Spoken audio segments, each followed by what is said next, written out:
Hi guys, welcome back to my channel. This channel is all about Korea and life in Korea. In this particular video, we are talking about the Korean language program in Korea. I studied at the Chungnam National University for 1 year, and today I want to share with you my experiences. If you don't know how to apply to such a program, how the process is, how to choose the university, or you just don't know where to start, please check my previous video. I will link it here. But if you're interested in how it actually goes, as soon as you are in Korea, then let's talk about it.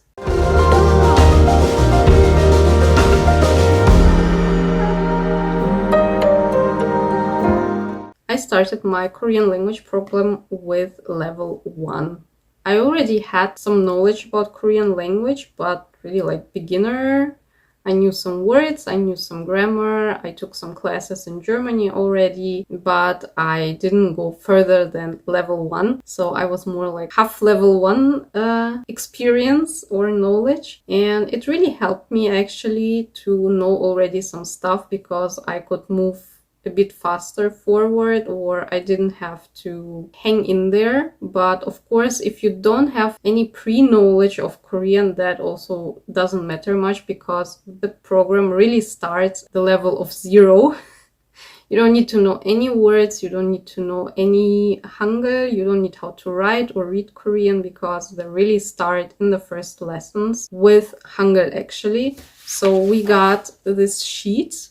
That was our schedule, like for every day we had a schedule what we are going to do. And the first days, I don't know if you can see it.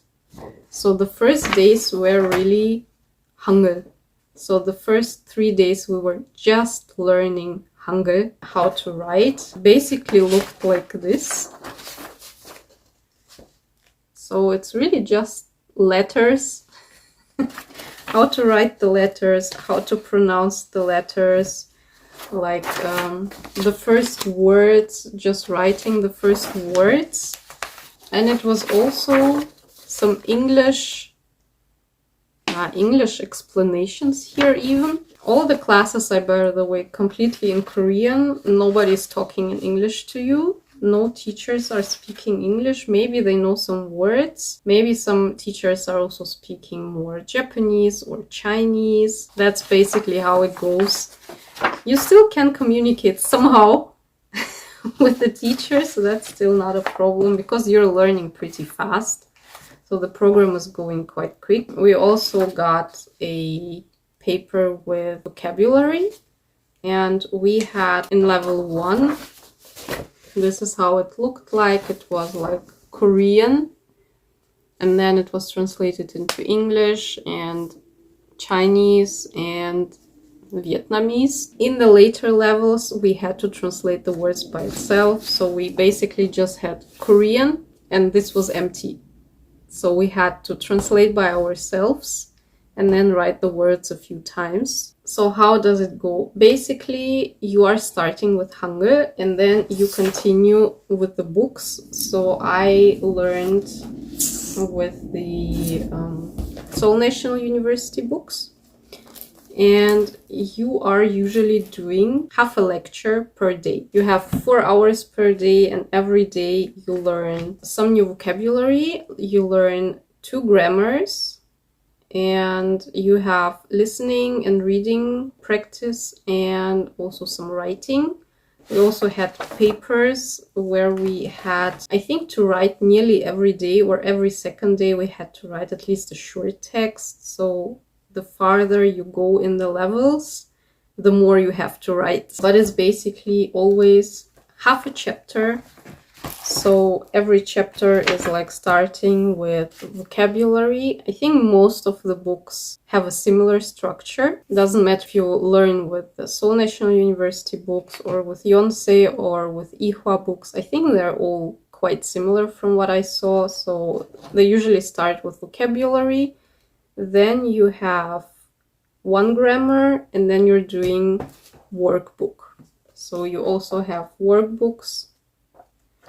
So for every piece of chapter, like for new vocabulary, you do workbook. Then you learn a new grammar and you do workbook. Then you do a second grammar and then you do workbook again. And then you have, depending like where in the chapter you are, sometimes you have tasks where you have like to talk to your partner, for example, or like to go through the class and then talk to other people, collect the information, or reading texts, listening texts, and then answer questions. Or every second day we had to learn a dialogue and then tell it to the teacher. Like it was quite a short one, like this. So we had to learn it and then tell it to the teacher without looking into the book before we could leave the lesson. So it was like the end of the lessons. You still have to memorize a whole dialogue. And of course, every day you get homework. Funny thing is, the further you proceed in your studying, the less homework you actually get. But a lot of homework will be learning vocabulary because, for example, like level 1, this is the first chapter and it's just this and this back side.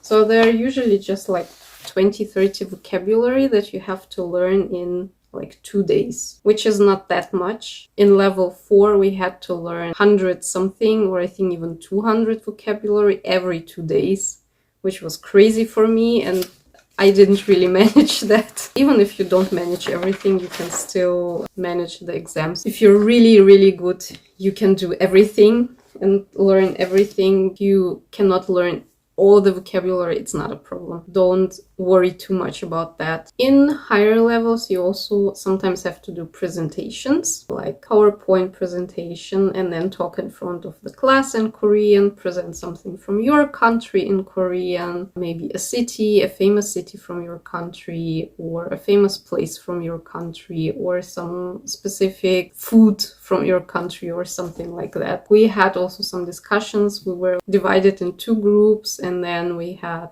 a topic, for example, moving in together before marriage or not moving in together before marriage. And there were 2 groups. So one group was for moving before marriage and one group was against it. And then we had like a discussion. There are different things that the universities are using. So you're definitely learning a lot of listening and some speaking and writing. Like in my university, we were more focusing, I would say, more on writing, less on speaking. I think mostly because it was more focused on people to get the topic exam. That's one thing. And another thing is you have 2 exams usually. It's midterm exam and final exam. In our university, the midterm exam was about whatever you studied for this half of the semester, and the final exam was also just for the second part. But of course there were some things also from the first part of the semester, but it was more focusing on the second part of the semester. So it was not like asking about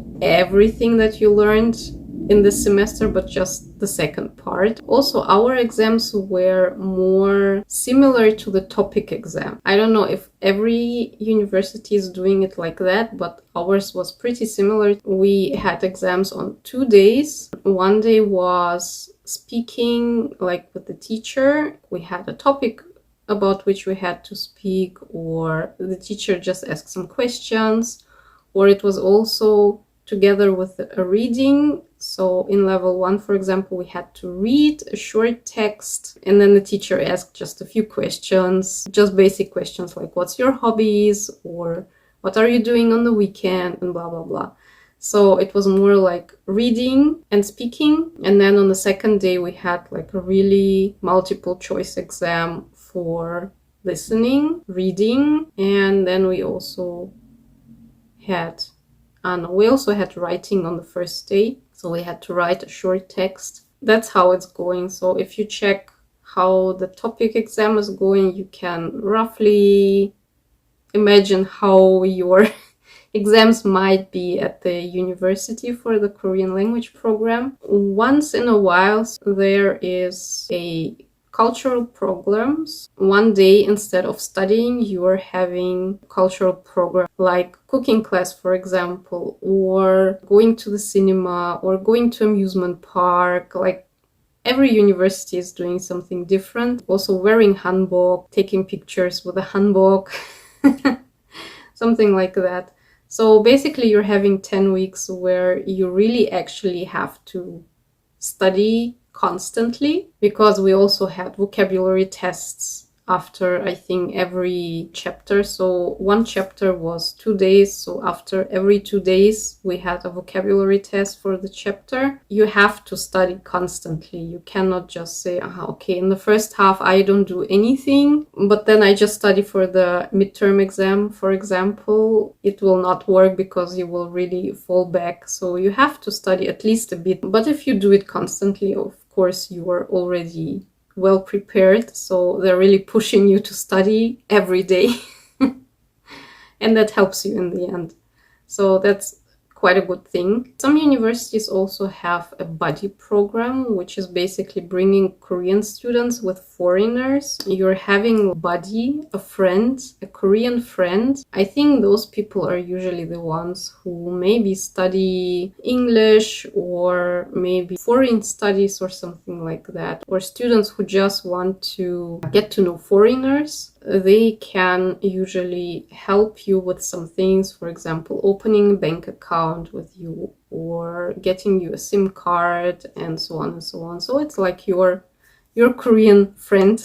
I don't know if every university is doing that. My university was doing that a bit, but since I was studying during Corona, I didn't get the advantage from this program, because when they started to do it again, I was already done, unfortunately. But yeah, I know some universities are doing it like that. Like, you're getting a Korean buddy, and he or she are helping you with the daily life in Korea.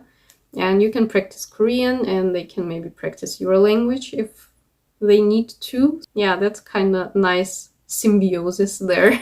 If you have any further questions to the Korean language program and how it actually works in Korea, some specific questions, please write them in the comments. I will try to answer to every question. Keep in mind that every university is a bit different, and they're focusing on a bit different things, and it might be that if I tell you these things, how I experience them, that doesn't mean that every university is doing it like that. They are roughly similar. The contents are roughly similar, and they're doing the things roughly similar, but in detail they could be still different. So the best is just to ask the university itself to which you want to go, or to which you are going, how they're doing the things. In the end, you will just see it when you arrive and start your Korean language program, how it really goes on. And I hope you will have a lot of fun. So if you like this video and you're curious about how life goes on in Korea, where you can travel in Korea, I hope you will leave a like for this video and subscribe to my channel. And I hope to see you next time. Bye!